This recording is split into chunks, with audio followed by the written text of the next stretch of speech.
Welcome to stage 6 of the Vuelta 20. There's been a change in the route today due to COVID-19 restrictions in France. The riders will no longer head up the imposing Col de Tourmalet, instead finishing on the Aramón Formigal. On paper, it's a rather more manageable climb of 14.4 kilometres at 4.7%. Still, this was by no means a Sunday afternoon stroll. The average speed quickly hitting 50 kilometres an hour as the riders battled to get into the breakaway.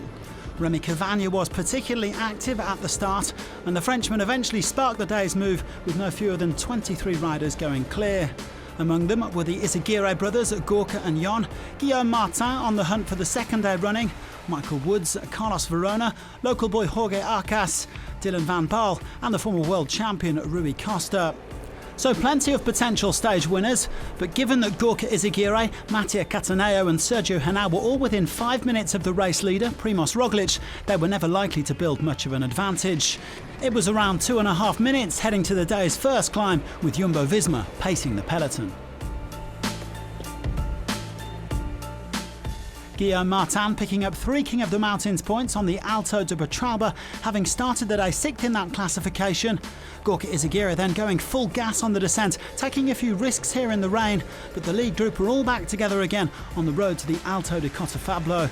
The gap to the peloton now stable at around 4 minutes in worsening weather conditions.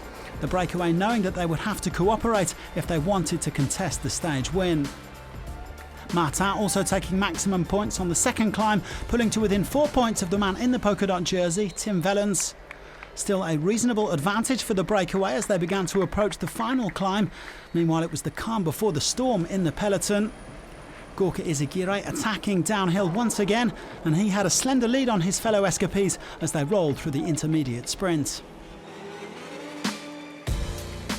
Izagirre leading by 45 seconds as they approached the foot of the Aramón Formigal.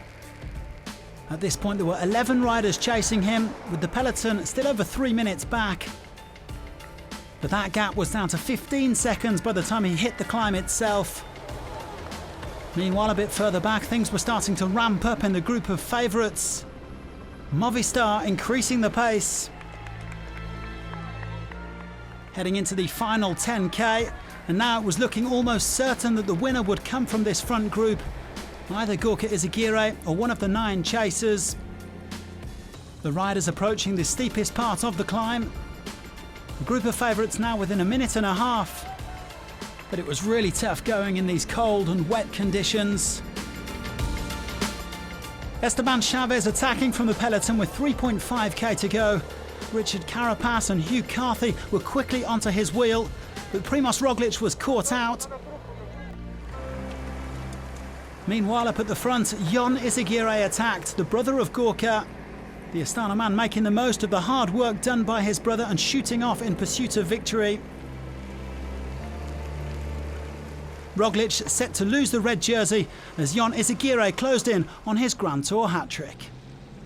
150 metres to the line. Jon Izagirre is going to win a stage in his home Grand Tour. This has been a wonderful day for Astana. A great setup by Gorka Izagirre, and Jon Izagirre is going to bring it home. 50 metres to the line. Take a bow. Jon Izagirre, the winner of stages now in the Tour de France, the Giro d'Italia, and now the Vuelta a España.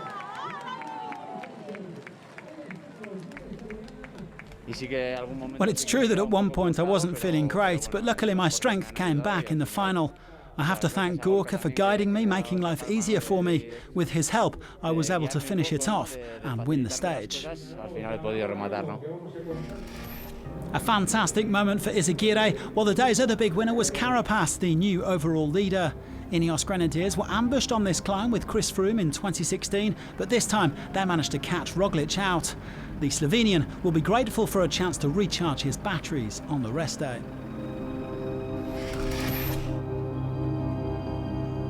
Izagirre taking a first win at La Vuelta ahead of Michael Woods and Rui Costa. A fine performance from Hugh Carthy. He led home the GC favourites in 8th place. Carapaz putting 28 seconds into Dan Martin and 43 into Roglič. Even without the Col de Tourmalet, there was a real shake-up in the standings today. Carapaz now leads by 18 seconds with Carthy up to second. Martin is third with Roglic slipping off the podium, although he's only 30 seconds back.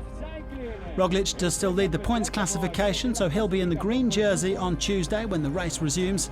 The gap to Carapaz, 18 points. Tim Velons remains the king of the mountains, ahead of Carapaz and Dan Martin. Guillaume Martin moving up to fourth after his efforts today. Enric Mas stays in white, and it's David Gaudu who's now up to second place.